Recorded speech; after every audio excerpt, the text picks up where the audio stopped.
everyone. So today we are going to do model test paper of political science in English. So this is the translated version of that Punjabi one. ठीक है? So let's start with the first question. Part A. ਉਹ translated है, that's why ਉਹਦੇ ਦੀ pronunciation as in English ਉਹਨਾਂ ਨੇ ਇੱਦਾਂ translate ਕੀਤੀ ਹੋਈ ਹੈ, ठीक है? So ਸਭ ਤੋਂ ਪਹਿਲਾਂ multiple choice question. Which of the following statement is not correct? So ਇਹਨਾਂ ਵਿੱਚ ਅਸੀਂ ਦੇਖਣਾ ਕਿ ਕਿਹੜੀ statement ਨਹੀਂ correct. Firstly, the study of bureaucracy is a subject of comparative politics. Study of bureaucracy ਇੱਕ comparative politics 'ਚ ਜਦੋਂ ਅਸੀਂ scope of comparative politics ਪੜ੍ਹਦੇ ਹਾਂ ਉਸ ਦੇ ਵਿੱਚ ਹੈਗਾ study of bureaucracy. So that's why ਇੱਕ subject ਹੈ ਤੇ ਇਹ correct statement ਹੈ, ਠੀਕ ਹੈ? ਅਸੀਂ ਦੇਖਣੀ incorrect ਕਿਹੜੀ ਹੈ, ठीक है? Similarly, comparative politics does not emphasize in disciplinary studies. So ਜੇ ਤੁਸੀਂ characteristics of comparative politics ਪੜ੍ਹੋ ਉਹਦੇ ਵਿੱਚ ਇੱਕ point ਹੈ emphasizes on the interdisciplinary method of study, ਠੀਕ ਹੈ? ਸੋ ਇਹਦੇ ਵਿੱਚ ਉਹ emphasize ਕਰਦਾ ਹੈ, ਪਰ ਇੱਥੇ ਕੀ ਲਿਖਿਆ ਹੋਇਆ ਹੈ does not emphasize. ਸੋ ਇਹ statement ਜਿਹੜੀ ਹੋਗੀ incorrect. ਸੋ ਇਹਦੀ correct option ਇਹ ਹੈ, ਬਾਕੀ ਆਪਾਂ ਦੂਸਰੀ options ਵੀ read out ਕਰ ਲਈਏ. Comparative politics is the pursuit of theory of building. Comparative politics emphasizes the study of ideologies. So ਇਹ characteristics ਦੇ ਵਿੱਚ ਹੈਗੀ ਹੈ, ਇਹ ਦੋਵੇਂ ਤੁਸੀਂ ਦੇਖੋਗੇ points ਸਾਡੇ given ਹੈ, ਠੀਕ ਹੈ? Emphasizes on the interdisciplinary method of study, emphasizes the study of ideologies, pursuit of theory building, ठीक है? Study of bureaucracy. But it does not target, that's why the statement is incorrect. Next, this is assertion reasoning. The concept of political socialization is taken from sociology. The concept of political socialization is taken from political science. ठीक है? ਹੁਣ ਇਹਦੇ ਵਿੱਚ ਇੱਕ ਹੀ given ਹੈ ਕਿ concept ਜਿਹੜਾ political socialization ਦਾ ਉਹ ਸੋਸ਼ੋਲੋਜੀ ਵਿੱਚੋਂ ਲਿਆ ਗਿਆ ਹੈ ਅਤੇ ਨੈਕਸਟ ਵਿੱਚ ਕੀ ਗਿਵਨ ਹੈ ਕਿ ਉਹੀ ਜਿਹੜੇ ਇੱਕ ਦੂਜਾ ਤਰਕ ਦਿੱਤਾ ਗਿਆ ਹੈ ਕਿ ਜਿਹੜਾ ਕੰਸੈਪਟ ਆਫ ਪੋਲੀਟੀਕਲ ਸੋਸ਼ਲਾਈਜੇਸ਼ਨ ਹੈ ਉਹ ਕਿੱਥੋਂ ਲਿਆ ਗਿਆ ਹੈ ਪੋਲੀਟੀਕਲ ਸਾਇੰਸ 'ਚੋਂ. ਸੋ ਜਿਵੇਂ ਕਿ ਸਾਨੂੰ ਪਤਾ ਹੈ ਪੋਲੀਟੀਕਲ ਸੋਸ਼ਲਾਈਜੇਸ਼ਨ, ਠੀਕ ਹੈ, ਉਹ ਇੱਕ ਪੁਰਾਣਾ ਕਹਿ ਲਓ ਹਿਸਟੋਰੀਕਲ ਇੱਕ ਪ੍ਰੋਸੈਸ ਆ, ਠੀਕ ਹੈ, ਅਤੇ ਇਹ ਸੋਸ਼ੋਲੋਜੀ ਵਿੱਚੋਂ ਹੀ ਲਿਆ ਗਿਆ ਹੈ, ਠੀਕ ਹੈ? ਸੋਸ਼ਲਾਈਜੇਸ਼ਨਸ, ਠੀਕ ਹੈ, ਕਿਸੇ ਚੀਜ਼ ਨੂੰ ਇਨਹੈਰਿਟ ਕਰਨਾ, ਠੀਕ ਆ, ਵਿਦ ਦ ਸੋਸਾਇਟੀ, ਜਿਹੜਾ ਸਾਡੇ ਪੋਲੀਟੀਕਲ ਸਰਾਊਂਡਿੰਗਸ ਆ ਉਹਨਾਂ ਦੇ ਵਿੱਚ ਐਡਜਸਟ ਹੋਣਾ within the society, within the political surroundings, ਠੀਕ ਹੈ? ਸੋ ਇਹ ਐਕਸ ਆਪਸ਼ਨ ਜਿਹੜੀ ਉਹ ਕਰੈਕਟ ਹੈ. But the concept of political socialisation is taken from political science.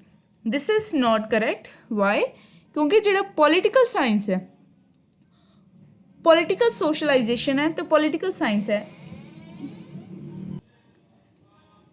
ਜਿਵੇਂ ਪੋਲੀਟੀਕਲ ਸਾਇੰਸ ਹੈ, ਜੇ ਆਪਾਂ ਕੰਸੈਪਟ ਦੀ ਗੱਲ ਕਰੀਏ ਓਰੀਜਨ ਕਿੱਥੋਂ ਹੋਈ, ਓਰੀਜਨ ਕਿਵੇਂ ਹੋਈ, ਦੇਖੋ ਸੋਸ਼ਲਾਈਜੇਸ਼ਨ ਇੱਕ ਸੋਸ਼ੋਲੋਜੀ ਦਾ ਕੰਸੈਪਟ ਆ, ਠੀਕ ਆ, ਸੋਸ਼ਲਾਈਜੇਸ਼ਨ. ਅਤੇ ਪੋਲੀਟੀਕਲ ਸੋਸ਼ਲਾਈਜੇਸ਼ਨ ਕੀ ਹੋਇਆ ਪੋਲੀਟੀਕਲੀ ਸੋਸ਼ਲਾਈਜ਼ ਕਰਨਾ, ਠੀਕ ਆ, ਆਪਣੀ ਜਿਹੜੀ ਵੈਲਿਊਜ਼ ਆ, ਆਪਣੀ ਇੰਡੀਵਿਜੂਅਲ ਜਿਹੜੀ ਵੈਲਿਊਜ਼ ਆ, ਬਿਹੇਵੀਅਰ ਆ ਸੁਸਾਇਟੀ ਤੋਂ ਸਿੱਖਦਾ, ਠੀਕ ਹੈ, ਉਹਨੂੰ ਆਪਾਂ ਸੋਸ਼ਲਾਈਜੇਸ਼ਨ ਕਹਿੰਦੇ. ਉਵੇਂ ਪੋਲੀਟੀਕਲ ਸੋਸ਼ਲਾਈਜੇਸ਼ਨ ਕੀ ਹੈ ਸਾਡੀ political belief, political cultures, political values, ideologies ਸਾਰੀ ਸੁਸਾਇਟੀ ਵੱਲੋਂ ਆਉਂਦੀਆਂ, ਠੀਕ ਹੈ? ਇਹ ਤੁਸੀਂ ਆਪਣੇ ਪੋਲੀਟੀਕਲ ਸੋਸ਼ਲਾਈਜੇਸ਼ਨ ਵਾਲੇ ਚੈਪਟਰ ਵਿੱਚ ਸਿੱਖਿਆ ਹੋਇਆ ਹੈ. ਬਟ ਜਿਹੜਾ ਕੰਸੈਪਟ ਹੈ ਉਹ ਅਸੀਂ ਸੋਸ਼ੋਲੋਜੀ ਵਿੱਚੋਂ ਲਿਆ, neither from political science. Political science ਵਿੱਚ ਇੱਕ ਕੰਸੈਪਟ ਹੋਇਆ ਹੈ, ਠੀਕ ਹੈ, ਬਟ ਇਹ ਅਸੀਂ ਉਹਦੇ ਵਿੱਚੋਂ ਨਹੀਂ ਲਿਆ, ਅਸੀਂ ਇਹ ਸੋਸ਼ੋਲੋਜੀ ਵਿੱਚੋਂ ਲਿਆ. ਸੋ that's Y option A is correct, ਠੀਕ ਹੈ? Next, which of the following is incorrect. ਹੁਣ ਅਸੀਂ ਦੇਖਣਾ ਇਹਨਾਂ ਵਿੱਚੋਂ ਕਿਹੜੀ ਇਨਕਰੈਕਟ ਸਟੇਟਮੈਂਟ ਹੈ, ਠੀਕ ਹੈ? ਸੋ ਪਾਰਟੀ ਸਿਸਟਮ ਅਤੇ ਇੱਥੇ ਕੰਟਰੀਜ਼ ਆ, ਹੁਣ ਇਹ ਕਹਿ ਲਓ ਮੈਚਰ ਟਾਈਪਸ ਆ, ਅਸੀਂ ਵੇਖਣਾ ਇਹਨਾਂ ਵਿੱਚ ਇਨਕਰੈਕਟ ਕਿਹੜੀ ਹੈ. ਸਿੰਗਲ ਪਾਰਟੀ ਸਿਸਟਮ, ਉਹ ਪਾਰਟੀ ਸਿਸਟਮ ਜਿਹ ਕਿਹਾ ਸਿੰਗਲ ਪਾਰਟੀ ਸਿਸਟਮ ਕਿੱਚ ਹੁੰਦਾ ਚਾਈਨਾ 'ਚ. ਟੂ ਪਾਰਟੀ ਸਿਸਟਮ ਕਿੱਥੇ ਹੈ ਇੰਗਲੈਂਡ ਵਿੱਚ. ਮਲਟੀ ਪਾਰਟੀ ਸਿਸਟਮ ਹੈਗਾ ਇੰਡੀਆ ਵਿੱਚ, ਠੀਕ ਹੈ? ਜਿਵੇਂ ਵੱਖ-ਵੱਖ ਪਾਰਟੀਜ਼ ਹੈ, BJP ਹੋ ਗਿਆ, ਕਾਂਗਰਸ ਹੋ ਗਿਆ, ਠੀਕ ਹੈ, ਡਿਫਰੈਂਟ ਪਾਰਟੀਜ਼ ਹੈ, ਡਿਫਰੈਂਟ ਪਾਰਟੀ ਜਿਹੜੀ ਹੈ ਕੰਟੈਸਟ ਕਰਦੀ ਇਲੈਕਸ਼ਨਸ, ਠੀਕ ਹੈ?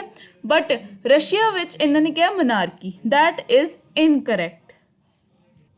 ਰਸ਼ੀਆ ਦੇ ਵਿੱਚ ਵੀ ਇੱਕ ਓਫੀਸ਼ੀਅਲੀ ਮਲਟੀ ਪਾਰਟੀ ਰਿਪਰੈਜ਼ੈਂਟੇਟਿਵ ਡੈਮੋਕ੍ਰੇਸੀ ਉਹਦੇ ਵਿੱਚ ਪ੍ਰੀਵੇਲ ਕਰਦੀ ਹੈ, ਬਟ ਇੱਥੇ ਮਨਾਰਕੀ ਲਿਖਿਆ ਹੋਇਆ। ਸੋ ਦੈਟਸ ਵਾਈ ਇਨਕਰੈਕਟ ਇਹਨਾਂ ਵਿੱਚ ਕਿਹੜੀ ਹੋਈ? T option. ਠੀਕ ਹੈ, ਹੁਣ identify the correct statement from the following. Bureaucracy does not have legal recognition. ਠੀਕ ਹੈ, ਕਰੈਕਟ ਸਟੇਟਮੈਂਟ ਦੇਖਣੀ ਆਪਾਂ, ਬਟ ਬਿਊਰੋਕ੍ਰੇਸੀ ਦੀ ਇੱਕ ਲੀਗਲ ਰਿਕਗਨੀਸ਼ਨ ਹੈ, ਅਤੇ ਇਹ ਇੱਕ ਸਾਡਾ ਕਹਿ ਲਓ ਫੀਚਰ ਔਰ ਉਹਦੇ ਕਰੈਕਟਰਿਸਟਿਕਸ ਅਤੇ ਵਿਸ਼ੇਸ਼ਤਾਵਾਂ ਜਿਹਨੂੰ ਆਪਾਂ ਕਹਿੰਦੇ ਹਾਂ ਉਹਦੇ ਵਿੱਚ ਅਸੀਂ ਇਹਨੂੰ ਲਿਖਦੇ ਹਾਂ। ਇਹ ਇੱਕ ਪ੍ਰੋਪਰ ਪੁਆਇੰਟ ਹੈ ਕਿ ਬਿਊਰੋਕ੍ਰੇਸੀ ਕੋਲ ਲੀਗਲ ਰਿਕਗਨੀਸ਼ਨ ਹੈਗੀ ਆ। Bureaucracy is ਇੰਪਾਰਸ਼ੀਅਲ। ਠੀਕ ਹੈ, ਬਿਊਰੋਕ੍ਰੇਸੀ ਕਿਸੇ ਦੇ ਪੱਖ 'ਚ ਹੀ ਨਹੀਂ ਹੈ, ਇਕੁਐਲਿਟੀ ਹੈ। ਠੀਕ ਹੈ, ਨੀਦਰ ਇੱਕ ਪਾਰਟੀ ਨੂੰ ਇੱਧਰਲੀ ਜਿਵੇਂ ਕੋਈ ਪਾਰਟੀ ਹੈਗੀ ਆ ਉਹਦੇ ਵੱਲ ਜ਼ਿਆਦਾ ਸਪੋਰਟ ਕਰਦੀ, ਦੈਟ ਇਜ਼ ਨਾਟ ਕਰੈਕਟ। ਉਹ ਇੰਪਾਰਸ਼ਲ ਹੈ। ਠੀਕ ਹੈ, terms of service is not fix, but bureaucracy the term of service fix ਹੁੰਦੀ ਹੈ, ਇਹਦੇ ਵਿੱਚ ਰਿਟਾਇਰਮੈਂਟ ਏਜ ਗਿਵਨ ਹੁੰਦੀ ਹੈ। ਠੀਕ ਹੈ, ਬਿਊਰੋਕ੍ਰੇਸੀ ਗਾਰਡਸ ਦਾ ਬਾਰਡਰ ਨੂੰ ਗਾਰਡਸ ਦਾ ਸਾਡੀ ਆਰਮੀ ਫੋਰਸ ਕਰਦੀ ਹੈ। So that's why the correct option is bureaucracy is impartial. ਠੀਕ ਹੈ, ਸੋ ਇਹ ਜਿਹੜੇ ਚਾਰੇ ਪੁਆਇੰਟਸ ਨਾ ਆਪਾਂ ਕਰੈਕਟਰਿਸਟਿਕਸ ਦੇ ਵਿੱਚ ਲਿਖਦੇ ਹਾਂ। Read the information carefully and answer. ਠੀਕ ਹੈ, ਸੋ दास कैपिटल किन्ने लिखी है? कार्ल मार्क्स ने। ह्यूमन नेचर इन पॉलिटिक्स किन्ने लिखा? ग्राम वॉलेस ने। द प्रोसैस ऑफ गवर्नमेंट होना गवर्नेंस प्रोसैस आ गया। The process of government, wait let me check it, इत्थे आ जाना उन्हें ट्रांसलेटेड वर्जन तो शासन की प्रक्रिया सिम उही गल होगी। द प्रोसैस ऑफ गवर्नमेंट ये करैक्ट कर लियो। ठीक है, तो टू टैरेटरीज ऑफ जी जॉन लॉक का आप पढ़ते हैं। ठीक है, बिकॉज शासन उत्ते दो निबंध जॉन लॉक, ये ट्रांसलेशन हुई है ना, डैट्स वाई ये बुक का टाइटल चेंज हो गया, बट टाइटल तुसीं पढ़िया होया है। ठीक है, सो हुण दसो ये सारियां स्टेटमेंट्स करैक्टेड हैं, सारे ऑथर करैक्टेड है ना। सो असी इत्थे ऑप्शन टिक करनी है। सो आप फाइंड करना है कि इन्हां विचों जिहदे विच सारी ऑप्शनस जिहड़ियां आपां उपर पढ़ियां मैच हुंदियां होण, डैट इज़ सी ऑप्शन। ठीक है, next, which of the following characteristics is the characteristics of parliamentary government?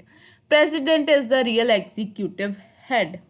ठीक है, ਆਪਾਂ ਹੁਣ ਇਹ 'ਚੋਂ ਕਰੈਕਟਰਿਸਟਿਕਸ ਦੇਖਣੀ ਹੈ। ਠੀਕ ਹੈ, ਕਿਹੜੀ ਹੈਗੀ ਆ? The council of ministers works on the principle of collective responsibility. There is no relation between the executive and legislative powers. The term of the office of the legislature is fixed. So first option, parliamentary system ਦੇ ਵਿੱਚ real executive head, real executive ਇੱਕ ਹੁੰਦਾ nominal, ਇੱਕ ਹੁੰਦਾ real executive, and real executive head is prime minister, but here it is mentioned as president. So this is incorrect. This is not the characteristics of parliamentary government. The Council of Ministers works on the principle of collective responsibility. That is correct. Characteristics of parliamentary government. Now, there is no relationship between executive and legislative powers, but there is a very close relationship between the executive ministers ਤੇ ਜੋ ਵੀ members ਲੈਗਿਸਲੇਟਿਵਸ ਦੇ ਵਿੱਚ ਉਹਨਾਂ ਦੇ ਵਿੱਚ close relationship ਹੈ। The term of the legislature is fixed. ठीक है, तो term is not strictly fix. ठीक है, ये डिसॉल्व हो सकती है if the government loses its majority. Next, which of the following is not a problem of national integration in India? We have to find that is not a problem. ठीक है, so poverty एक problem है, lack of national character एक problem है, तो corruption भी एक problem है, but conscious citizens, aware citizens is not a problem, that is a kind of advantage in national integration process. ठीक है, so that's why conscious citizens correct option है। ठीक है, जी एक प्रॉब्लम नहीं, पॉवर्टी होंगी है गरीबी, करप्शन, भ्रिष्टाचार। ठीक है, सो ये प्रॉब्लम्स आ। Which of the following is incorrect? So which of the following is incorrect? सब तो पहला statement the scholars given है, the caste system is in India is not just a division of labor, it's a division of workers. So this is correct statement by B.R. Ambedkar. Caste is the largest political party. This is incorrect statement. Okay, ਆਪਾਂ incorrect ਵੇਖਣੀ ਸੀ, incorrect ਇਹ ਵਾਲੀ ਹੈ। Caste is a rigid form of social organisation, true. ਠੀਕ ਹੈ, ਤੇ ਬਾਕੀ next question, give the correct chronology of following events. Chronology ਇਹ ਕਿਸ ਕਦੋਂ ਕਦੋਂ ਇਵੈਂਟਸ ਕਿਵੇਂ ਕਿਵੇਂ ਹੈਪਨ ਹੋਏ ਉਹਨਾਂ ਨੂੰ ਪ੍ਰੋਪਰ ਉਹਨਾਂ ਦੇ ਸੀਕੁਐਂਸ ਵਾਈਜ਼ ਕਰਨਾ ਹੁੰਦਾ। ਠੀਕ ਹੈ, ਸੋ ਦ 9th ਕੁਐਸਚਨ, ਨੈਕਸਟ ਕ੍ਰੋਨੋਲੋਜੀ। ਤੇ ਦੇਖੋ ਸਭ ਤੋਂ ਪਹਿਲਾਂ ਇਹਨਾਂ ਵਿੱਚੋਂ ਕੀ ਹੋਇਆ ਆਪਾਂ ਉਹ ਦੇਖਣਾ। ਜਿਵੇਂ India recognition of communist China, first nuclear explosion by India, America's nuclear treaty with India and Barack Obama's visit to India. ਠੀਕ ਹੈ, ਇਹ ਅਸੀਂ ਕ੍ਰੋਨੋਲੋਜੀ ਇਹਨਾਂ ਦੀ ਦੇਖਣੀ ਹੈ। ਤੇ ਸੋ ਸਭ ਤੋਂ ਪਹਿਲਾਂ India the recognition of communist China. India ਸਭ ਤੋਂ ਪਹਿਲਾਂ non communist India was one of the first, ਠੀਕ ਹੈ, ਸਭ ਤੋਂ ਪਹਿਲਾਂ ਫਸਟ ਨੋਨ ਕਮਿਊਨਿਸਟ ਕੰਟਰੀ, ਠੀਕ ਹੈ, ਜਿਹਨੇ ਪੀਪਲਜ਼ ਰਿਪਬਲਿਕ ਆਫ ਚਾਈਨਾ ਨੂੰ ਰੈਕਗਨਾਈਜ਼ ਕੀਤਾ। ਠੀਕ ਹੈ, ਤੇ ਇਹਦੇ ਵਿੱਚ ਇਹਨੂੰ ਡਿਪਲੋਮੈਟਿਕ ਰਿਲੇਸ਼ਨ, ਠੀਕ ਹੈ, ਇਹਨੂੰ ਮਤਲਬ ਕਿ ਇਹਨੂੰ ਇੱਕ ਪ੍ਰੋਪਰ ਵਰਲਡ ਲੈਵਲ 'ਤੇ ਰੈਕਗਨਾਈਜ਼ ਕੀਤਾ। ਤੇ ਇਸ ਨੂੰ ਕਦੋਂ ਕੀਤਾ ਸੀ? 1950 ਵਿੱਚ। ਤੇ ਜਦੋਂ ਫਸਟ ਨਿਊਕਲੀਅਰ ਐਕਸਪਲੋਜਨ ਹੋਇਆ ਇੰਡੀਆ ਵਿੱਚੋਂ, ਠੀਕ ਹੈ, ਜਿਹਨੂੰ ਸਮਾਈਲਿੰਗ ਬੁੱਧਾ ਵੀ ਕਹਿੰਦੇ ਸੀ, ਉਹ ਹੋਇਆ ਸੀ 1974 ਵਿੱਚ ਪੋਖਰਨ ਵਿੱਚ। ਠੀਕ ਹੈ, 1974। ਸੋ ਫਸਟ ਟੂ ਸੈਕਿੰਡ ਹੋ ਗਿਆ। ਠੀਕ ਹੈ, ਹੁਣ ਆਪਾਂ ਦੇਖਦੇ ਇਹਨਾਂ ਦੋਵਾਂ ਵਿੱਚੋਂ ਕਿਹੜਾ। ਅਮੈਰੀਕਾਜ਼ ਨਿਊਕਲੀਅਰ ਟ੍ਰੀਟੀ ਵਿਦ ਇੰਡੀਆ, ਇਹ ਕਦੋਂ ਹੋਈ ਸੀ? 2008 ਵਿੱਚ। ਠੀਕ ਹੈ, ਸੋ ਉਸ ਤੋਂ ਬਾਅਦ ਥਰਡ ਆ ਗਿਆ। ਫਿਰ ਫੋਰਥ ਬਾਰਕ ਓਬਾਮਾ, ਠੀਕ ਹੈ, ਪ੍ਰੈਜ਼ੀਡੈਂਟ ਬਾਰਕ ਓਬਾਮਾ ਨੇ ਆਪਣਾ ਫਸਟ ਵਿਜ਼ਿਟ ਜਿਹੜਾ ਸੀ ਇੰਡੀਆ 'ਚ ਕੀਤਾ ਸੀ, ਉਹ ਸੀ 2010 ਵਿੱਚ। ਸੋ ਦ ਕਰੈਕਟ ਕ੍ਰੋਨੋਲੋਜੀਕਲ ਆਰਡਰ ਆ ਫਸਟ, ਸੈਕਿੰਡ, ਥਰਡ, ਫੋਰਥ। ਠੀਕ ਹੈ, next, when was the disarmament intergovernmental panel on climate change formed by the United Nations? That is 1952. Next part B, who has given the theory of wait for a while. Yes, who has given the theory of surplus value? So theory of surplus value ਕਿਹਨੇ ਦਿੱਤੀ ਸੀ? Karl Marx ਨੇ। So theory of surplus value Karl Marx ਨੇ। Political leader of Mahatma Gandhi, Mahatma Gandhi ਦੇ political leader Gopal Krishna Gokhale. ਠੀਕ ਹੈ, so ਉਹਨਾਂ ਦੇ political leader ਕੌਣ ਸੀ? Gopal Krishna Gokhale. When is Human Rights Day celebrated? So this is celebrated on December 10। ਤੇ ਪ੍ਰੀਵੀਅਸ ਵੀਡੀਓ ਵਿੱਚ ਮੈਂ ਤੁਹਾਨੂੰ UN ਦਾ ਵੀ ਦੱਸਿਆ ਸੀ। ਠੀਕ ਹੈ, UN ਦਾ ਕਦੋਂ ਸੀ? ਦੇਖੋ ਫਿਰ ਯੂਨਾਈਟਿਡ ਨੇਸ਼ਨ ਦਾ question, how many members we have read in previous chapter, that is 193। ਤੇ ਸਟਾਰਟਿੰਗ ਵਿੱਚ ਕਿੰਨੇ ਸੀ? 51। ਤੇ 51 ਦਾ ਮੈਂਬਰ ਇੰਡੀਆ ਵੀ ਸੀ, ਫਾਊਂਡਿੰਗ ਮੈਂਬਰ। ਠੀਕ ਹੈ, ਸੋ 193 ਮੈਂਬਰਸ ਨੇ UN ਦੇ ਪ੍ਰੈਜ਼ੈਂਟ 'ਚ। ਸਿੰਬਲ ਆਫ ਨੈਸ਼ਨਲਿਸਟ ਕਾਂਗਰਸ ਪਾਰਟੀ ਦਾ ਇਲੈਕਸ਼ਨ ਸਿੰਬਲ, ਯਾਨੀ ਕਿ NCP ਦਾ ਇਲੈਕਸ਼ਨ ਸਿੰਬਲ। ਸੋ ਇੱਥੇ ਕਨਫਿਊਜ਼ ਨਹੀਂ ਹੋਣਾ ਵਿਦ ਦਾ INC। ਠੀਕ ਹੈ, INC ਜਿਹਦਾ ਹੈਂਡ ਸਿੰਬਲ, ਤੇ ਉਹਦੀ ਫੁੱਲ ਫਾਰਮ ਹੈ ਇੰਡੀਅਨ ਨੈਸ਼ਨਲ ਕਾਂਗਰਸ। ਇਹ ਹੈ ਨੈਸ਼ਨਲਿਸਟ ਕਾਂਗਰਸ ਪਾਰਟੀ NCP, ਤੇ ਇਹਦਾ ਸਿੰਬਲ ਹੈਗਾ ਕਲੌਕ। ਠੀਕ ਹੈ, ਸਪੈਲਿੰਗ ਮਿਸਟੇਕ ਹੋ ਗਈ, ਕਲੌਕ, ਯੈਸ।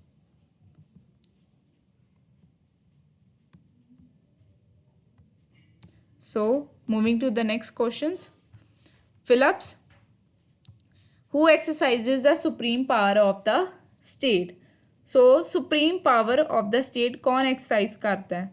ਇੱਥੇ ਡਿਫਰੈਂਟ ਇਹ ਜਿਹੜੇ ਕੁਐਸਚਨ ਹੁੰਦੇ ਨਾ, ਜਿੱਦਾਂ ਨੋਮੀਨਲ ਹੈਡ, ਐਗਜ਼ੀਕਿਊਟਿਵ ਹੈਡ, ਹੂ ਐਕਸਰਸਾਈਜ਼ ਦਾ ਸੁਪਰੀਮ ਪਾਵਰ। ਸੋ ਇਹ ਸਾਰੇ ਕੁਐਸਚਨਸ ਜਿਹੜੇ ਆ ਯਾਦ ਕਰਨ ਵਾਲੇ ਨੇ। ਤੇ ਇਸ ਦੇ ਉੱਤੇ ਤੁਸੀਂ ਗੌਰਮੈਂਟ ਵੀ ਲਿਖਦੇ ਹੋ, but the correct option is state state जिहड़ी है स्टेट गौरमेंट जिहड़ी स्टेट गौरमेंट है वो एक्सरसाइज करदी है सुप्रीम पावर। ठीक है, जिहड़ा इहदा क्वेश्चन दा आंसर है स्टेट गौरमेंट जिहड़ी है सुप्रीम पावर, क्योंकि कई हैगे आ सैंपल पेपर सोल्यूशन दे विच इहदा आंसर स्टेट है ते किते गौरमेंट है। So I am writing the both.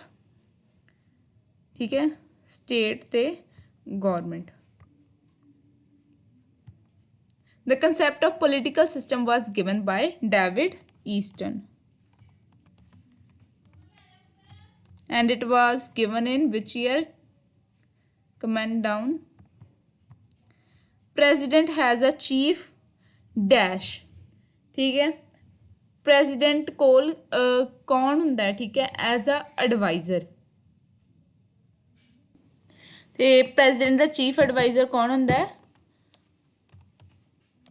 Prime minister. ठीक है, प्रेजिडेंट दा चीफ एडवाइजर प्राइम मिनिस्टर हुंदा है। Next true false. सो ये थोड़ा इनकरैक्ट हो गया, मैं तैनूं उस तो पंजाबी वाले तो एक्सप्लेन कर दिंदी हाँ। तो थल्ले वाले देखो, fundamental rights can not be suspended, ये सस्पेंड हो सकदियां ने। ठीक है, सो इसदा आंसर है फॉल्स, एफ फॉल्स। ठीक है, सस्पेंड हो सकती है, प्रेजिडेंट सस्पेंड कर सकता है सम ऑफ द फंडामेंटल राइट्स। सो इत्थे नैक्सट नीचे होना यस,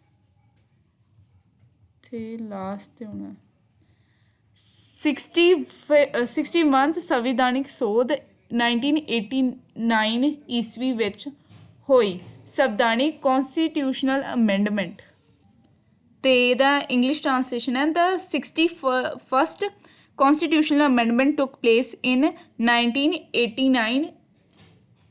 ठीक है, तो यदा आंसर है ट्रू। ओके, सो नैक्सट आप पार्ट सी ते चलीए। ये पैरे विचों कड्ढण वाले क्वेश्चन है। ठीक है, ये तुहानूं पैरे विचों पढ़ के दा आंसर मिल जाएगा। जिवें what was done by Pakistan to assert its authority over Kashmir, तो इत्थे दा कंसर होना टू एजर्ट, देखो to assert its authority over Kashmir, ए वाला देखो इत्थे होना after gaining independence Kashmir was attacked by armed tribals man in October 1947 to assert its authority over Kashmir. How has India agreed to resolve Kashmir issue?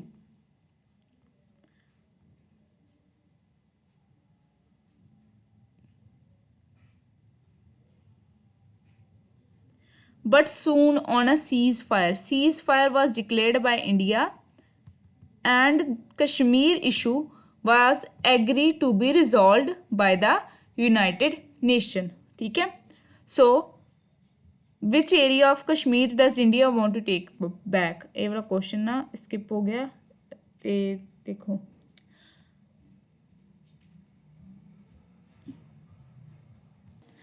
So I have marked all the question. What was done by Pakistan to exert its authority? ਉਹ ਮੈਂ ਤੁਹਾਨੂੰ ਦੱਸਦਾ।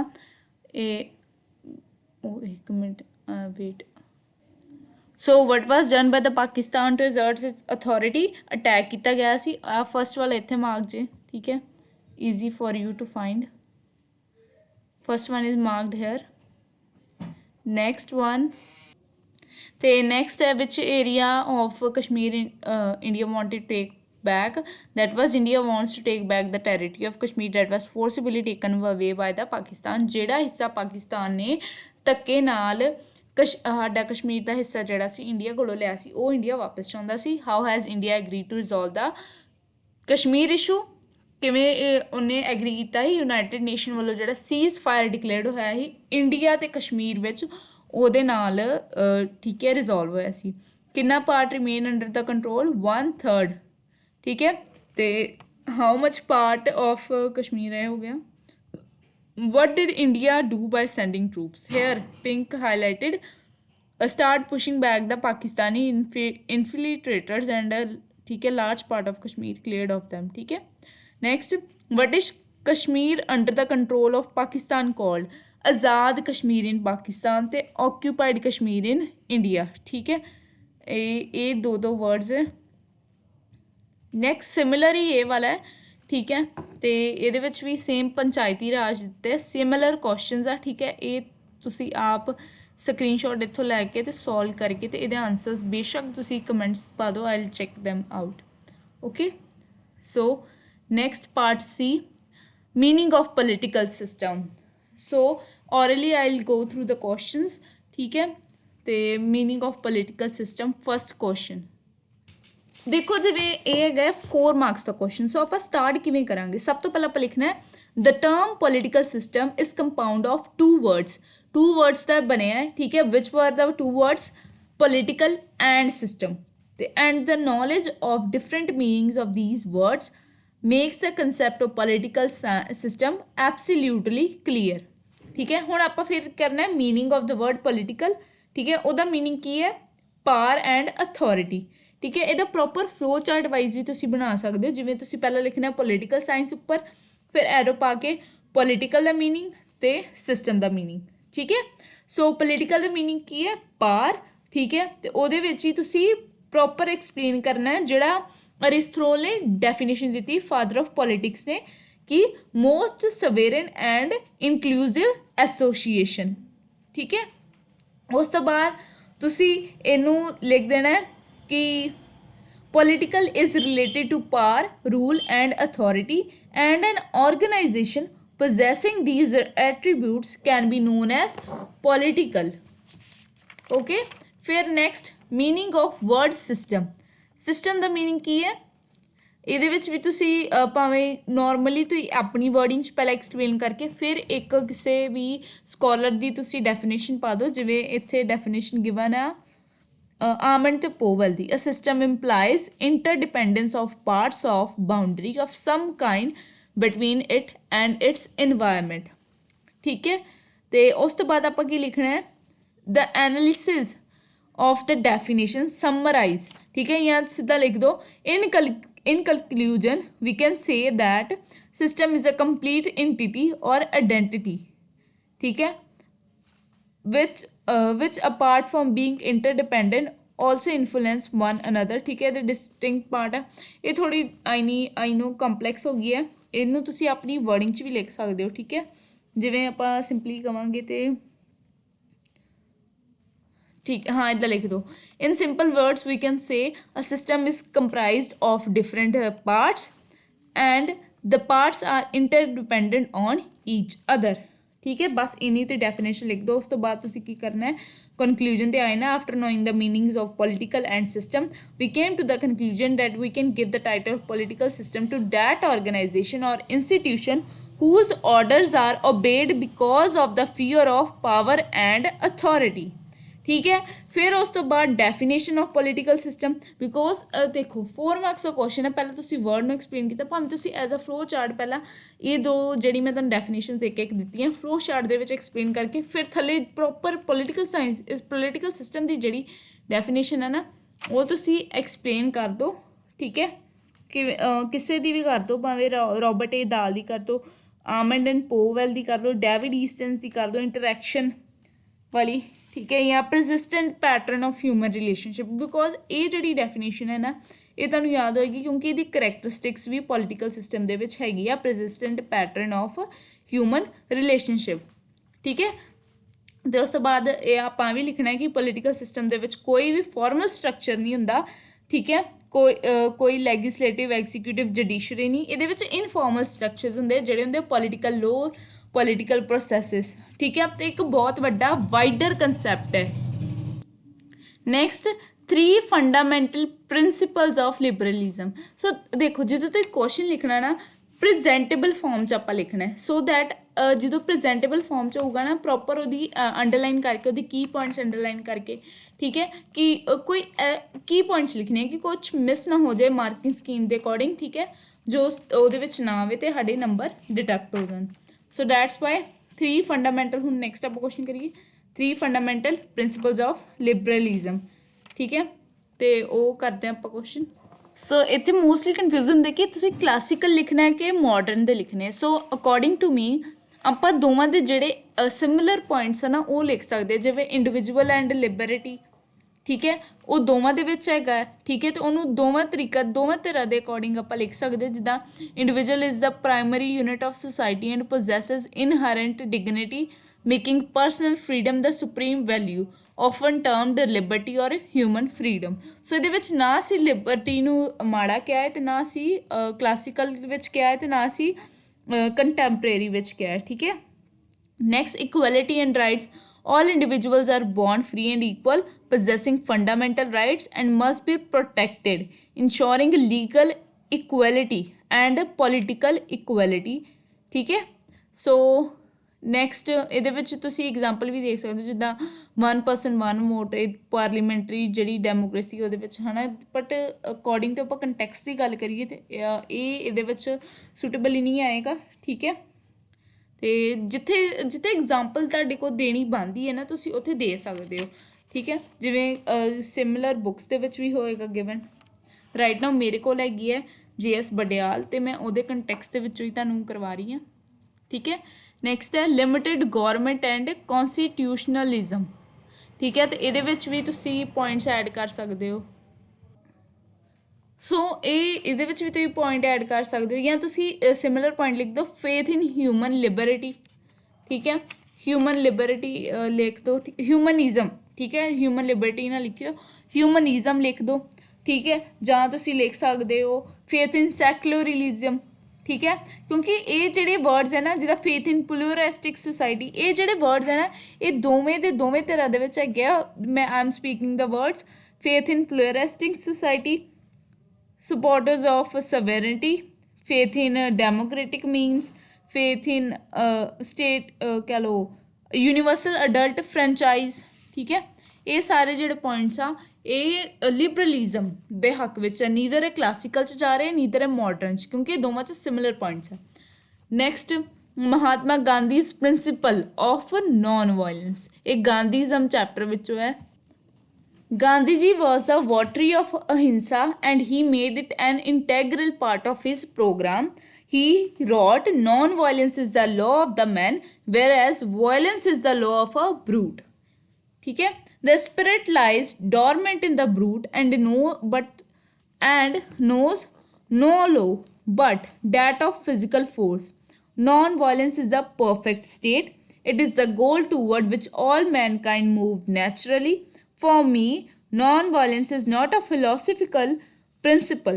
It is the soul and breath of my life. It is matter, not of intellect but of the heart. These are the words of Mahatma Gandhi. ਇਹਦੇ ਵਿੱਚ ਉਹਨੇ explain ਕੀਤਾ ਕਿ ਜਿਹੜਾ ਨੋਨ ਵਾਇਲੈਂਸ ਹੈ ਨਾ ਉਹ ਇੱਕ ਹਿਊਮਨ ਦਾ ਇੱਕ ਮੈਨ ਦਾ ਨੇਚਰ ਹੈ, ਬਟ ਜਿਹੜਾ ਨੋਨ ਵਾਇਲੈਂਸ ਹੈ ਇੱਕ ਬਰੂਡ ਦਾ ਨੇਚਰ ਹੈ, ਠੀਕ ਹੈ। ਜਿਹੜੀ ਸਾਡੀ ਆਤਮਾ ਜਿਹੜੀ ਬਰੂਡ ਦੇ ਵਿੱਚ ਹੁੰਦੀ ਹੈ ਉਹਨੂੰ ਕੋਈ ਲੋ ਬਾਰੇ ਨਹੀਂ ਪਤਾ ਹੁੰਦਾ, ਕੋਈ ਹਿਊਮੈਨਿਟੀ ਬਾਰੇ ਨਹੀਂ ਪਤਾ, ਉਹਨੂੰ ਬਸ ਪਤਾ ਫਿਜ਼ੀਕਲ ਫੋਰਸ ਬਾਰੇ, ਠੀਕ ਹੈ। ਇਸ ਲਈ ਨੋਨ ਵਾਇਲੈਂਸ ਜਿਹੜੀ ਇੱਕ ਪਰਫੈਕਟ ਸਟੇਟ ਆ, ਠੀਕ ਹੈ, ਜਿਹਦੇ ਵਿੱਚ ਸਾਰੇ ਮੈਨਕਾਇੰਡ ਸਾਰੀ ਹਿਊਮੈਨਿਟੀ ਸਾਰੀ ਡਾਇਵਰਸਿਟੀ ਨੈਚੁਰਲੀ, ਠੀਕ ਹੈ, ਫਰੀਲੀ ਮੂਵ ਕਰਦੀ ਹੈ, ਠੀਕ ਹੈ। ਅਤੇ ਨੋਨ ਵਾਇਲੈਂਸ ਕੋਈ ਫਿਲੋਸਫੀਕਲ ਪ੍ਰਿੰਸੀਪਲ ਨਹੀਂ ਹੈ, ਠੀਕ ਹੈ, ਇਹ ਉਹਨਾਂ ਦੀ ਵਰਡਿੰਗ ਹੈ ਮਹਾਤਮਾ ਗਾਂਧੀ ਦੀ, ਕਹਿ ਰਹੇ ਕਿ ਇਟਸ ਨੋਟ ਅ ਫਿਲੋਸਫੀਕਲ ਪ੍ਰਿੰਸੀਪਲ, ਇਹ ਸਾਊਲ ਅਤੇ ਬ੍ਰੈਥ ਹੈ, ਠੀਕ ਹੈ, ਆਤਮਾ ਅਤੇ ਸਾਹ ਹੈ ਉਹਨਾਂ ਦੀ ਜ਼ਿੰਦਗੀ ਦਾ, ਠੀਕ ਹੈ। ਨੋਨ ਵਾਇਲੈਂਸ ਇੱਕ ਟੂਲ ਹੈ ਕਵਾੜ ਦਾ, ਠੀਕ ਹੈ। According to Mahatma Gandhi non violence is not the tool of coward. He also reject the idea of yielding to any oppression, ਕਿ ਓਪਰੈਸ਼ਨ ਨੂੰ ਸਹਿਣਾ ਵੀ ਗਲਤ ਹੈ। To him non violence is not the tool of coward but of the brave. As a fire and water stand in no relation, so the coward has no relation with non-violence. Truth and non-violence are inseparable. Truth ਤੇ non-violence ਜਿਹੜੇ ਦੋ words ਆ inseparable ਆ, ਠੀਕ ਹੈ। The devotee of non-violence is invariably a strong man. The aforesaid views on non-violence sum up that non-violence is a weapon which every individual cannot wield. It can only be wielded by strong men and by men of strong willpower. ਸੋ ਜਿਹੜੇ ਇਹ views ਹੈ ਗਾਂਧੀ ਜੀ ਦੇ ਉਸ ਤੋਂ ਸਾਨੂੰ ਪਤਾ ਲੱਗਦਾ ਹੈ ਕਿ ਨੋਨ ਵਾਇਲੈਂਸ ਇੱਕ ਹਥਿਆਰ ਹੈ ਜਿਹੜਾ ਹਰ ਇੱਕ ਵਿਅਕਤੀ ਕੋਲ ਨਹੀਂ ਹੋ ਸਕਦਾ, ਜਿਹੜਾ ਹਰ ਇੱਕ ਵਿਅਕਤੀ ਕੋਲ ਨਹੀਂ ਹੋ ਸਕਦਾ, ਬਟ ਇਹ ਸਿਰਫ ਉਸ ਇਨਸਾਨ ਕੋਲ ਹੋ ਸਕਦਾ ਜਿਹਦੇ ਕੋਲ ਇੱਕ ਸਟਰੋਂਗ ਵਿਲ ਪਾਵਰ ਹੈ। ਠੀਕ ਹੈ। ਨੈਕਸਟ ਬਿਊਰੋਕ੍ਰੇਸੀ ਆ ਗਿਆ। ਬਿਊਰੋਕ੍ਰੇਸੀ ਦੇ ਵਿੱਚ ਫਲੋ ਚਾਰਟ ਬਣੇਗਾ। ਬਿਊਰੋਕ੍ਰੇਸੀ ਦਾ ਫਲੋ ਚਾਰਟ ਕਿਵੇਂ ਬਣੇਗਾ? ਬਿਊਰੋ ਤੇ ਕ੍ਰੇਸੀ ਦੋ ਵਰਡਸ ਹੈ। It is made up of two words. ਠੀਕ ਹੈ। ਤੁਸੀਂ ਬਿਊਰੋ ਨੂੰ ਐਕਸਪਲੇਨ ਕਰੋ, ਕ੍ਰੇਸੀ ਨੂੰ ਐਕਸਪਲੇਨ ਕਰੋ। ਜਿੱਦਾਂ ਸਭ ਤੋਂ ਪਹਿਲਾਂ ਤੁਸੀਂ ਬਿਊਰੋਕ੍ਰੇਸੀ ਲਿਖਤਾ, ਉਸ ਤੋਂ ਬਾਅਦ ਬਿਊਰੋ ਅਤੇ ਕ੍ਰੇਸੀ ਨੂੰ ਅਲੱਗ ਕਰਕੇ ਅਤੇ ਇੱਦਾਂ ਦੋ ਐਰੋਸ ਬਣਾ ਕੇ ਉਹਨਾਂ ਨੂੰ ਐਕਸਪਲੇਨ ਕੀਤਾ। ਫਿਰ ਉਹਨਾਂ ਨੂੰ ਸਮ ਅਪ ਜੁਆਇਨ ਕਰਕੇ ਅਤੇ ਥੱਲੇ ਇੱਕ ਪ੍ਰੋਪਰ ਲਾਈਨ ਲਿਖਦੀ ਕਿ ਜਿਹੜੀ ਗੌਰਮੈਂਟ ਹੈ, ਡੈਸਕ ਗੌਰਮੈਂਟ ਵਾਲਾ ਜਿਹੜਾ ਪੁਆਇੰਟ ਹੈ ਕਿ R the individuals or the person who seated on the desk and run the administration. ਆਪਾਂ ਇਹ ਵਾਲਾ ਪੁਆਇੰਟ ਪਹਿਲਾਂ ਫਲੋ ਚਾਰਟ ਬਣਾਉਣਾ, ਫਿਰ ਅਸੀਂ ਪ੍ਰੋਪਰ ਐਕਸਪਲੇਨ ਕਰਨਾ ਹੈ ਕਿ bureaucracy is made up of two word which are bureau plus cracy. Bureau is a French word and cracy is a Greek word. Bureau means desk and cracy means power. ਅਤੇ ਉਸ ਤੋਂ ਬਾਅਦ ਇਹਨੂੰ ਆਪਾਂ conclude ਕਰ ਦੇਣਾ ਕਿ ਦਿਸ in short we can say that bureaucracy is are the individuals, ठीक है, who seated on the desk and run the government. Another name of bureaucracy भी तुसी add कर सकते हो that is civil services, permanent executive। ਇਹਨਾਂ ਦਾ ਟੈਂਚਰ ਵੀ ਤੁਸੀਂ explain ਕਰ ਸਕਦੇ ਹੋ ਜਿਵੇਂ ਲਾਈਨ ਦੇ ਵਿੱਚ ਕਿ ਇਹਨਾਂ ਦਾ ਟੈਂਚਰ ਫਿਕਸਡ ਹੁੰਦਾ ਹੈ। ਠੀਕ ਹੈ। ਇਹ ਇੰਪਾਰਸ਼ਲ ਹੁੰਦੇ ਆ। ਇੱਕ ਪੈਰੇ ਦੇ ਵਿੱਚ ਇੱਕ ਪੁਆਇੰਟਸ ਦੇ ਵਿੱਚ ਯੂ ਕੈਨ ਰਾਈਟ ਦੈਟ। ਠੀਕ ਹੈ। If you are having lack of words. What do you mean by recruitment? Recruitment ਕੀ ਹੁੰਦਾ ਹੈ? ਸਾਡੇ ਜਿਹੜੇ ਇੰਡੀਆ ਵਿੱਚ ਹੈ ਉਹਦੇ ਵਿੱਚ ਇੱਕ ਪਹਿਲਾਂ ਤਾਂ ਤੁਸੀਂ ਰਿਕਰੂਟਮੈਂਟ ਦੇ ਜਿਹੜੇ 3 ਪੁਆਇੰਟਸ ਆ ਉਹ ਦੇਖੋ। ਰਿਕਰੂਟਮੈਂਟ ਦੇ ਜਿਹੜੇ 3 ਪੁਆਇੰਟਸ ਆ ਉਹ ਹੈਗੇ ਆ, ਪਹਿਲਾ ਹੈਗਾ direct, then within, then mixed. So direct recruitment ਅਤੇ ਵਿਦਨ ਹੋ ਗਈ ਵਿਦ ਪ੍ਰਮੋਸ਼ਨ, ਡਾਇਰੈਕਟ ਹੋ ਗਈ ਵਿਦ ਦਾ ਪੇਪਰਸ। ਠੀਕ ਹੈ। ਜਿਹੜੀ ਮੈਰਿਟ ਨਿਕਲਦੀ ਹੈ, ਠੀਕ ਹੈ, ਉਹਦੇ ਨਾਲ ਜਦੋਂ ਪੇਪਰ ਹੁੰਦਾ ਉਸ ਦੇ ਨਾਲ ਮੈਰਿਟ ਹੁੰਦੀ ਹੈ। ਕੁਆਲੀਫਿਕੇਸ਼ਨਸ ਗਿਵਨ ਕੀਤੀਆਂ ਜਾਂਦੀਆਂ ਅਤੇ ਇੱਕ ਪਰਟੀਕੂਲਰ ਬੋਡੀ ਹੁੰਦੀ ਹੈ ਜਿਹੜੀ ਉਹ ਟੈਸਟ ਕੰਡਕਟ ਕਰਦੀ ਹੈ। But the recruitment from within is made through promotion and the vacant posts are filled. And there is another method that is mixed method, in which some of the vacancies are filled through direct method of recruitment and some are filled through indirect method. ठीक है। This gives opportunity to fresh blood to enter the services and also to the experienced and the mature person. This method enables the use talent of the young graduates and the experience of who are already working in different departments. In most of the countries of the world, this method is used for the recruitment of civil services or bureaucrats. So in this context you can write the answer. The next one is, what is the impact of unemployment on democracy? So unemployment the Ki impact ਆ Indian democracy ਤੇ? Widespread unemployment found in India has also influenced the democracy and its working. An empty mind is devil's workshop. So an unemployed person becomes thief, plunder and looter, etc. as fire in his stomach makes him to do anything and he fails to discriminate between good act and bad act. Such people are the enemies of the society and spread social evils. So wide spread unemployment, ਬੇਰੁਜ਼ਗਾਰੀ ਜਿਹਨੂੰ ਆਪਾਂ ਪੰਜਾਬੀ ਵਿੱਚ ਕਹਿੰਦੇ ਹਾਂ, ਇਹ ਇਹਦੇ ਵਿੱਚ ਕੀ ਕਿਹਾ? ਖਾਲੀ ਮਨ ਸ਼ੈਤਾਨ ਦਾ ਘਰ। ਇਹ ਕੀ ਪੁਆਇੰਟ ਯੂਜ਼ ਕੀਤਾ ਗਿਆ। ਠੀਕ ਹੈ। And if you right these words, ਇਹ ਐਕਸੀਲੈਂਟ ਹੈ, ਇਹਨੂੰ ਅੰਡਰਲਾਈਨ ਕਰ ਦੇਣਾ। ਇਹ ਜੇ ਤੁਸੀਂ ਇਹ ਵਰਡ ਜਿਹੜਾ ਆਪਣੀ ਆਨਸਰ ਦੇ ਵਿੱਚ ਲਿਖਦੇ ਹੋ ਪੈਨਸਿਲ ਨਾਲ ਇਹਨੂੰ ਹਾਈਲਾਈਟ ਕਰ ਦੇਣਾ। ਠੀਕ ਹੈ। ਅਤੇ ਨੈਕਸਟ ਆਪਾਂ ਕਰਦੇ ਹਾਂ। ਦੇਖੋ next, such peoples are enemies of the society. ਜਦੋਂ ਬੇਰੁਜ਼ਗਾਰੀ ਆ ਗਈ, the person will find anything to do to earn money to survive in his livelihood. ਠੀਕ ਹੈ। In India we find both educated and uneducated person. As an educated person fails to get unemployment, an educated person fails to get employment according to his qualification, he gets dissatisfied and does not take full interest in his work. Today in India we find lakhs of educated unemployed as they have failed to get in get employment both in public and private sector. In search of unemployment, unemployment and employment are very confusing words. In search of employment, they migrate from one state to another where they again have to face discrimination.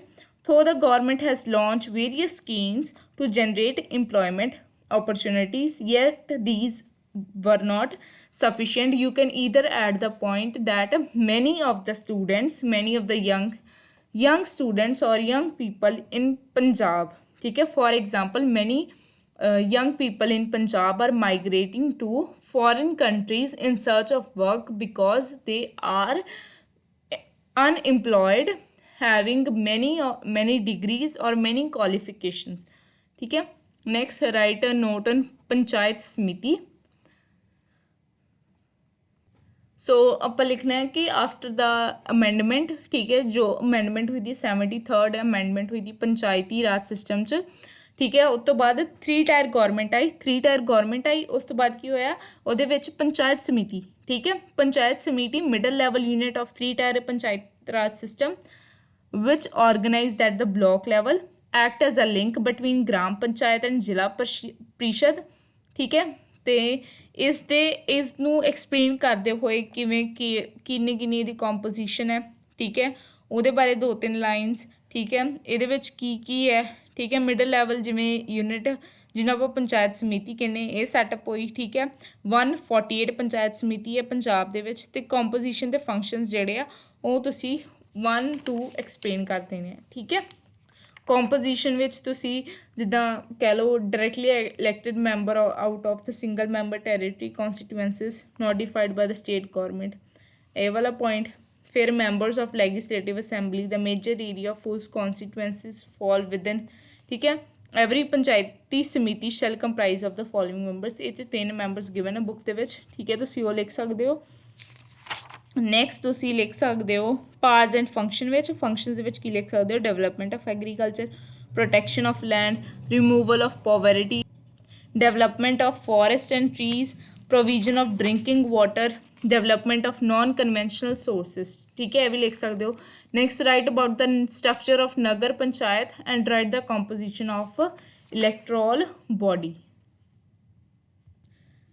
ਨਗਰ ਪੰਚਾਇਤ ਵਿੱਚ ਵੀ ਆਪਾਂ ਇੱਦਾਂ starting ਕਰਨੀ ਹੈ ਕਿ ਜਿਹੜੀ Punjab municipal amendment act ਸੀ 1994 ਦੇ ਵਿੱਚ, ਠੀਕ ਹੈ, ਉਹਦੇ ਵਿੱਚ ਕੀ ਹੈ, ਸਟੇਟ ਗੌਰਮੈਂਟ ਕੰਸਟੀਟਿਊਟ ਕਰਦੀ ਹੈ ਨਗਰ ਪੰਚਾਇਤ, ਠੀਕ ਹੈ, ਜਿਹੜਾ ਏਰੀਆ ਚੇਂਜ ਹੋ ਰਿਹਾ ਰੂਰਲ ਟੂ ਅਰਬਨ 'ਚ, ਠੀਕ ਹੈ, ਜਾਂ ਸਮੋਲ ਅਰਬਨ ਏਰੀਆ ਵਾਸਤੇ। ਟੋਟਲ ਕਿੰਨੇ ਆ 37, ਠੀਕ ਹੈ, ਤਾਂ ਪਹਿਲਾਂ ਕਿੰਨੇ ਸੀ ਆਪਾਂ ਜਿਹੜੇ ਲਾਸਟ ਪੜ੍ਹਿਆ ਪੰਚਾਇਤ ਸਮਿਤੀ 148, 37 ਨਗਰ ਪੰਚਾਇਤ, ਠੀਕ ਹੈ। ਹੁਣ ਇਹਦੇ ਵਿੱਚ ਅਸੀਂ ਇਹਦੇ ਕੰਪੋਜੀਸ਼ਨ ਲਿਖਣੀ ਹੈ ਕਿ ਕਿਵੇਂ ਕਿਹੜਾ ਮੈਂਬਰ ਹੁੰਦਾ ਹੈ ਕਿੱਦਾਂ, ਠੀਕ ਹੈ, ਉਹ ਵਾਲਾ ਲਿਖਣਾ ਹੈ। ਨੈਕਸਟ ਆਪਾਂ ਇਹਦੇ ਵਿੱਚ ਆਪਾਂ ਟੈਂਚਰ ਵੀ ਲਿਖ ਸਕਦੇ ਹਾਂ, ਠੀਕ ਹੈ, write about the composition of electoral body ਦਾ ਨਾ, ਡੈਟਸ ਵਾਈ ਟੈਂਚਰ ਵੀ ਲਿਖ ਸਕਦੇ ਆ। ਅਤੇ ਪ੍ਰੈਜ਼ੀਡੈਂਟ ਕਿਹੜੇ ਅਤੇ ਵਾਈਸ ਪ੍ਰੈਜ਼ੀਡੈਂਟ, ਜਿਵੇਂ ਇੱਕ ਪ੍ਰੈਜ਼ੀਡੈਂਟ ਹੁੰਦਾ ਅਤੇ ਇੱਕ ਵਾਈਸ ਪ੍ਰੈਜ਼ੀਡੈਂਟ ਹੁੰਦਾ ਜਿਹੜਾ ਮੈਂਬਰ ਸਿਲੈਕਟ ਕਰਦੇ ਆ, ਠੀਕ ਹੈ, ਅਤੇ ਉਹ ਮੀਟਿੰਗਸ ਨੂੰ ਪ੍ਰੋਸਾਈਡ ਕਰਦੇ ਆ।